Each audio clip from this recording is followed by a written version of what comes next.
بسم اللہ الرحمن الرحیم۔ فضائل سیدہ عائشہ رضی اللہ تعالی عنہ۔ آج ہم انشاءاللہ قرآن مجید سے سیدہ عائشہ رضی اللہ عنہ کے فضائل بیان کریں گے، اور جو سیدہ عائشہ پر منافقین نے تہمت باندھی تھی، تہمت لگائی تھی، اس کا بھی قرآن مجید سے ان کی طہارت بیان کریں گے۔ یہ قرآن مجید کا ترجمہ ہے عرفان القرآن، یہ ہے ترجمہ ڈاکٹر محمد طاہر القادری کا۔ ڈاکٹر طاہر القادری کو بہت سارے شیعہ سنتے ہیں اور مانتے ہیں ان کی باتوں کو، اس وجہ سے میں ڈاکٹر طاہر القادری کی ترجمے سے میں فضائل بیان کروں گا سیدہ عائشہ رضی اللہ عنہ۔ سب سے پہلے آتے ہیں سورہ نور میں، جہاں اللہ تعالیٰ نے سیدہ عائشہ رضی اللہ عنہ پر جو تہمت لگی تھی اس کو رد کیا ہے۔ کس انداز سے رد کیا ہے یہ آپ دیکھیں۔ سبحانک ھذا بہتان عظیم، جو الزام تھا اس الزام کے لیے اللہ تعالیٰ نے فرمایا کہ یہ بہتان، یہ بڑا بہتان ہے، یعنی بڑا الزام لگایا گیا ہے۔ تو پوری آیت پڑھ کے سناتا ہوں کہ وَلَوْلَا إِذْ سَمِعْتُمُوهُ قُلْتُمْ مَا يَكُونُ لَنَا أَن نَّتَكَلَّمَ بِهَذَا سُبْحَانَكَ هَذَا بُهْتَانٌ عَظِيمٌ، اور جب تم نے یہ بہتان سنا تھا تو تم نے اسی وقت یہ کیوں نہ کہہ دیا کہ ہمارے لیے یہ جائز ہی نہیں ہے کہ ہم اسے زبان پر لے آئیں، یعنی ایسا بہتان کہ یہ زبان پر بھی کیوں لے آئے۔ کس طرح آپ کی غیرت گوارا کرتی ہے کہ نبی اکرم صلی اللہ علیہ وسلم کی ازواج پر اس طرح سے بہتان باندھو۔ پھر لکھا ہے کہ بلکہ تم یہ کہتے کہ اے اللہ تو پاک ہے اس بات سے کہ ایسی عورت کو اپنے حبیب مکرم صلی اللہ علیہ وسلم کی محبوب زوجہ بنا دے، یہ بہت بڑا بہتان ہے۔ پھر آگے آئیے، اللہ تعالیٰ نے ایک اصول بھی بتا دیا قرآن مجید میں، اسی سورہ نور میں آیت نمبر 26 میں ہے کہ الخبیثات للخبیثین والخبیثون للخبیثات والطیبات للطیبین والطیبون للطیبات۔ ترجمہ ہے کہ ناپاک عورتیں ناپاک مردوں کے لیے مخصوص ہے، اور پلید مرد پلید عورتوں کے لیے ہے، اور اسی طرح پاک و طیب عورتیں پاکیزہ مردوں کے لیے مخصوص ہیں، اور پاک و طیب مرد پاکیزہ عورتوں کے لیے ہے۔ سو تم رسول اللہ صلی اللہ علیہ وسلم کی پاکیزگی و طہارت کو دیکھ کر خود سوچ لیتے کہ اللہ نے ان کے لیے زوجہ بھی کس قدر پاکیزہ و طیب بنائی ہوگی۔ یہ پاکیزہ لوگ ان تہمتوں سے علیتاً بری ہیں جو یہ بدزبان لوگ کہہ رہے ہیں، ان کے لیے تو بخشائش اور عزت و بزرگی والی عطا مقدر ہو چکی ہے۔ تم ان کی شان میں زبان درازی کر کے کیوں اپنا منہ کالا اور اپنی آخرت تباہ و برباد کرتے ہو۔ پھر آگے آئیے، سورہ احزاب کی طرف آتے ہیں کہ نبی اکرم، یہ اللہ تعالیٰ نے نبی اکرم صلی اللہ علیہ وسلم کی ازواج کے لیے کیا مرتبہ اور کیا شان مومنین کے لیے، مومنین کو بیان فرمائی کہ کیا ان کا مقام و مرتبہ ہے ازواج مطہرات کے لیے۔ آئیے دیکھتے ہیں، النبی اولا بالمؤمنین من انفسہم وازواجہ امہاتہم، یہ نبی اکرم صلی اللہ علیہ وسلم مومنوں کے ساتھ ان کی جانوں سے زیادہ قریب اور حقدار ہیں، اور آپ کی ازواج مطہرات یعنی نبی اکرم صلی اللہ علیہ وسلم کی جو بیویاں ہیں، آپ کی ازواج مطہرات ان کی مائیں ہیں، کن کی؟ مومنوں کی، مومنوں کی مائیں ہیں، غیر مومنوں کی نہیں، جو مومن ہیں اللہ کے نزدیک ان کی وہ مائیں ہیں۔ اور یہ روحانی رشتہ ہے، نسبی رشتہ نہیں ہے کہ جیسے بھی ہو ماں ہو۔ یہ بہت سارے شیعہ کہتے ہیں کہ ماں تو جیسے بھی ہو، بھائی مشرکہ ہو، ماں تو ماں ہے، بس کیا کرے۔ نہیں، یہ اللہ تعالیٰ نے ایک روحانی رشتہ بتایا ہے، یہ نسبی رشتہ نہیں ہے، روحانی رشتہ بنایا ہے، اللہ نے بنایا ہے۔ یہ مومنوں کی ماں ہے، یہ عزت دی گئی ہے، یہ مرتبہ دیا گیا ہے، یہ شان دی گئی ہے، یہ اعزاز دیا گیا ہے۔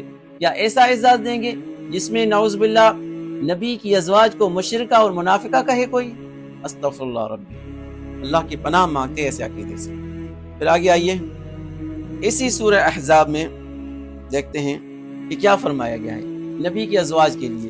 یا نساء النبی لستن کاحد من النساء، اے ازواج پیغمبر تم عورتوں میں سے کسی ایک کی بھی مثل نہیں ہو، یعنی تمہاری شان وہ نہیں ہے جو عام عورتوں کی ہے، تمہارا شان اور مرتبہ نبی اکرم صلی اللہ علیہ وسلم کی زوجہ بننے کی وجہ سے بہت بڑا عظیم مرتبہ ہے۔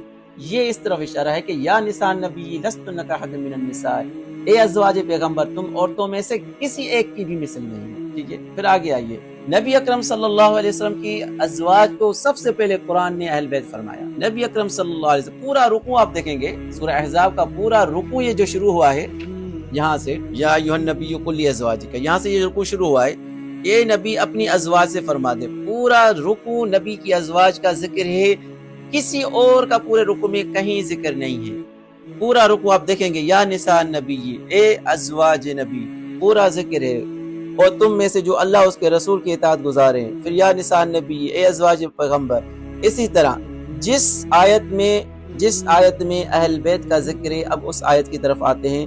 یہ شیعہ حضرات اس آیت کو پورا نہیں پڑھتے، یہ آیت کا ایک جز پڑھتے ہیں، یہاں سے شروع کرتے ہیں، یہاں سے نہیں پڑھتے، کیونکہ یہاں سے ان کا مقصد پورا نہیں ہوتا، اس وجہ سے پوری آیت کبھی نہیں پڑھیں گے. تو یہ صرف اتنی آیت پڑھتے ہیں اس وقت شیعہ، ٹھیک ہے نا. پوری آیت نہیں پڑھتے. پوری آیت میں لکھا ہوا ہے، صاف لکھا ہوا ہے کہ قرآن میں سب سے پہلے جن کو اہل بیت فرمایا گیا ہے وہ نبی کی ازواج مطہرات ہیں. یہ دیکھیں، وَقَرْنَ فِي بُيُوتِكُنَّ وَلَا تَبَرَّجْنَ تَبَرُّجَ الْجَاهِلِيَّةِ الْأُولَىٰ، اور اپنے گھروں میں سکون سے قیام پذیر رہنا اور پرانی جاہلیت کی طرح زیب و زینت کا اظہار مت کرنا، اور نماز قائم رکھنا اور زکوٰۃ دیتے رہنا اور اللہ اس کے رسول کی اطاعت گزاری میں رہنا.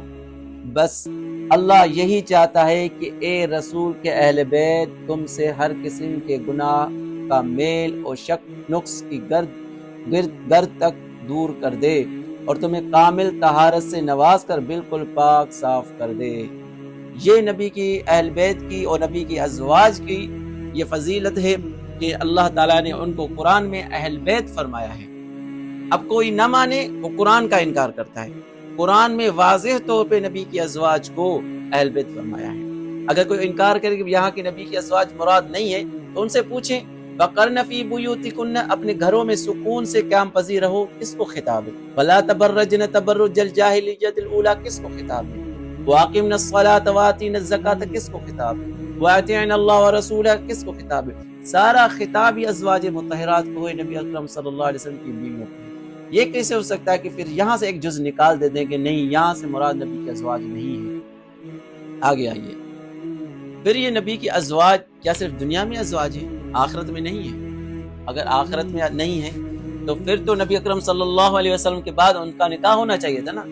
نہیں، منع کیا گیا ہے، قرآن میں لکھا گیا ہے وَمَا كَانَ لَكُمْ أَن تُؤْذُوا رَسُولَ اللَّهِ وَلَا أَن تَنكِحُوا أَزْوَاجَهُ مِن بَعْدِهِ أَبَدًا، یعنی تمہارے لیے ہرگز جائز نہیں کہ تم رسول اللہ صلی اللہ علیہ وسلم کو تکلیف پہنچاؤ، اور نہ یہ جائز ہے کہ تم ان کے بعد ابد تک یعنی ہمیشہ تک ان کی ازواج مطہرات سے نکاح کرو. یہ جائز نہیں ہے. یعنی ہمیشہ کے لیے نبی اکرم صلی اللہ علیہ وسلم کی ازواج مطہرات ہے، باقی مومن کے اوپر ان کا نکاح حرام ہے، ان سے نکاح. کیوں؟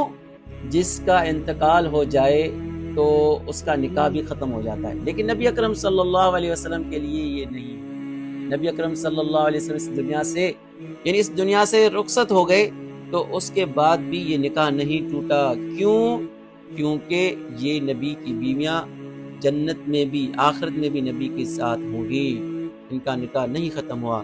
اسی وجہ سے فرمایا گیا کہ وَلَا أَن تَنكِحُوا أَزْوَاجَهُ مِن بَعْدِهِ أَبَدًا، ہمیشہ کے لیے یہ جائز نہیں ہے تم ان کے لیے نبی کے بعد ان سے نکاح کرو. یہ ہمیشگی کا حکم ہے، یعنی قیامت تک. تو اس وجہ سے آخرت میں بھی نبی کی ازواج نبی کی بیویاں بن کر اٹھیں گی اور جنت میں بھی ان کے ساتھ ہوں گی.